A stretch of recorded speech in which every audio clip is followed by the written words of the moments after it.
Ahojte.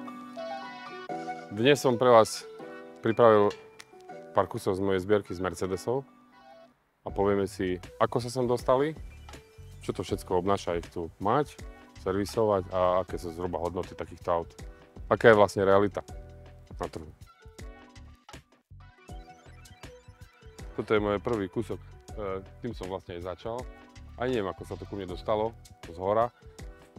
Pôvodne som hľadal klasický Mamut, ten som proste chcel, bolo to vystílené auto 90. rokov a vedel som, že by som chcel 500, najmenej údržbové auto a najspoľahlivejšie z tej celej palety. No a nakoniec ku mne pristal takýto limitovaný kúsok, v podstate pôvodne bola to 500, ale firma AMG to vtedy upravila, čiže dostal motor 6.0, bodykit, nejaký iný podvozok, nejaký trošičku upravený dizajn vozidla. Auto bolo v podstate výradne pre japonský trh. Pre zákazka bola od AMG Japan, čiže auto sa ku mne dostalo tak, že prežilo nejaké dlhé obdobie od roku 1994 do roku 2012 v Japonsku. Potom si to kúpil jeden švajčiarsky zberateľ, jeden bankár, ktorý mal veľkú zbierku AMG Mercedesov. No, bol to starší pán, čiže zomrel a pozostali, ako to väčšinou býva, už tomu vzťah nemali, možno ich neviedol, možno chceli len peniaze, neviem. Sa rozhodli zbierku rozpredať a vzhľadom na to, že možno nevedeli úplne presne, čo všetko tam bolo, tak sa mi podarilo dostať k tomuto autu práve na nejakom tom inzertnom portáli, kde to človek inzeroval ako 500. Vozidlo mám 4. rok a kúpil som ho v podstate možno tretinou cenu dnešnej hodnoty. Toto vozidlo rastie momentálne podľa toho, ako to trh ukazuje asi najviac z mojej zbierky, preto sa dávam na ňo najväčší pozor. Má to papierovo 381 koní, ale Mercedes to vtedy vytvoril veľmi rozumne, pretože boli klienti, ktorí si objednávali v tej dobe V12, to bolo ako High Society level V12, čiže ten mal cez 400 koní a sérii a tento motor upravený nesmel mať viac, tým pádom papierovú mu dali 381, ale hovorí sa, že má cez 400, takisto fantastické jazdné vlastnosti.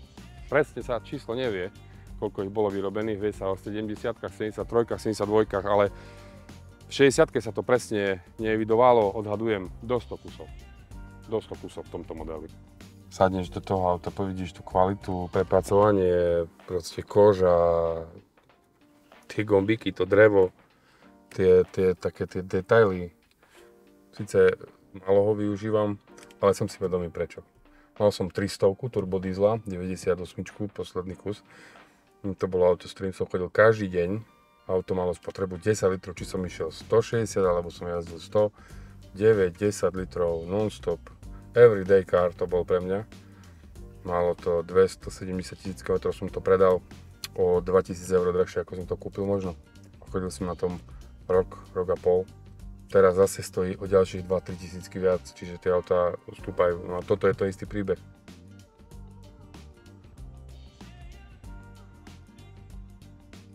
Ďalej by som vám predstavil ďalšieho Japonca, ktorý sa ku mne dostal veľmi bizarným spôsobom.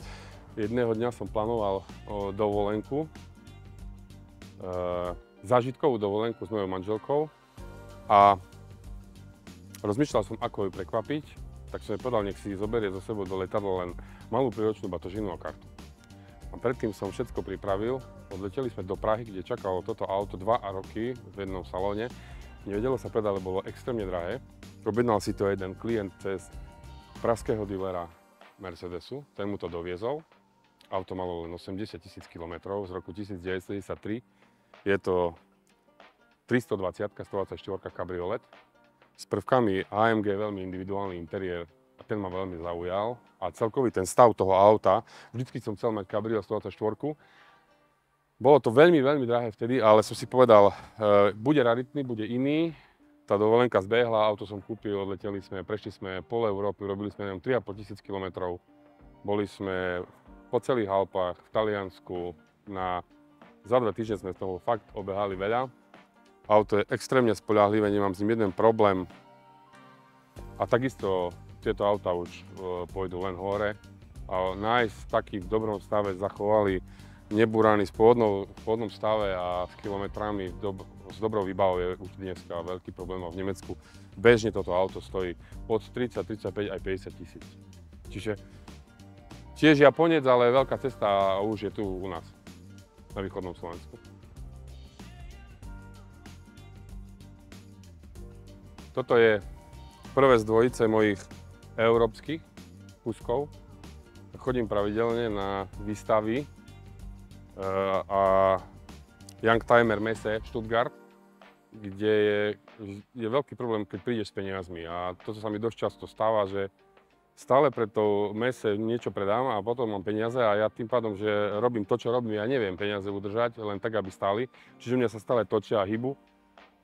Prvý deň výstavy som narazil na tento kúsok, je to E55 AMG. 476 koní, je to jeden z najlepších motorov, aký sa vyrábal v Mercedese v týchto rokoch. Podľa mňa dodnes je absolútny vrchol, ktorý dokázali vyrobiť a po 65-ke 12-valcovej. Čiže motor je extrémny, záťah je brutálny. To auto patrilo jednému staršiemu pánovi priamo na výstave, až ho chcel 28 000 eur a povedal mi, že dneska 28, zajtra 29 a posledný deň vystaví 30. No tak som ho kúpil prvý deň. Za 15 minút v prvej hale som kúpil toto auto. Ma oslovilo neskutočne nabitou výbavou. A okrem toho má ako jedno jediné v tejto verzii solárnu strechu, ktorá sa v tomto modeli vyrábala len 1 rok. Čiže keď som toto videl, tú kombináciu Designo farby šedej a solárnu strechu, tak som sa ho bolo pýtať, že čo to je za model, lebo som to ešte nikdy nevidel. Až vtedy som si začal všímať detaily, že je to 55-ka. Ďalej, že som si všimol, že je to bicolor Designo a že je auto vo full výbave v koži na tú dobu od vrchu po spodok, že má masážne sedadla, ventilované sedadla, že má Alcantaru strop, že je celé obšité v koži Harman Kardon na vzduchu, masáže. Čiže nebolo tu veľmi čo rozmýšľať. A taká kopak historiek, dokumentov, auto je v pôvodnom stave, v pôvodnej farbe a škrabanec som na ňom robil ja. Ten priebeh a tá jazda na tom aute je tak fascinujúca, že mám M6, V10 a na toto auto to nedá sa s tým porovnať. Ten kompresor, ten záber je od spodu okamžite v pomere bežné 500 koňové auto má problém. Čiže to je takisto, má VMAX otvorené, auto ide cez 300, ja som to ešte neskúšal. Ja si užívam jazdu do 130 km za hodinu a zapnem si masáže a do fuky zapnem masáže manželke alebo deťom. To tu sedí a užívame si jazdu.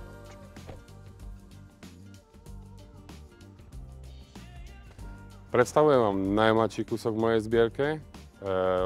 Nemôžem ho považovať za Youngtimer, ale v tejto kombinácii som ten model proste nemohol nekúpiť. Dlho som tieto modely hľadal. Mal som kedysi takýto, ale klasika 320 CDI, len bol v úprave Lorincer, bol od prvého majiteľa a mal už pomaly 400 000 km, ale bol spoľahlivý a do dneska jazdí. Toto konkrétne auto vlastnil jeden človek, objednal si to sám v tejto kompletnej výbave a v takejto kombinácii som to hľadal. Nechcel som čierne, nechcel som strieborné. A presne tá Designo farba biela perleť s kašmírovým klavírovým lakom vo vnútri a v podstate full výbave na tú dobu long verzii s 90 000 km s úplnou históriou nebúrané. V dnešnej dobe veľmi zložité a plus podmienka moja bola, keď si to auto kúpim, musí to byť facelift a musí mať starý atmosférický klasický motor 6,3. To je on. Nie je to žiadna prerábka, pretože tie auta sa veľmi v obľúbe boli prerábať, čiže 2006 až 2009 boli vyrábané pred facelifty. 2009 v polovici roka prišiel facelift, ale ešte rok sa vyrábal s 8-valcom atmosférickým. A to je presne on. Úžasná jazda, úžasne to vyzerá a v tejto kombinácii to auto dostáva taký nádych exkluzivity, športovosti a aj v tejto dobe modernej sa to auto nestratí. Čiže veľmi rád ho využívam.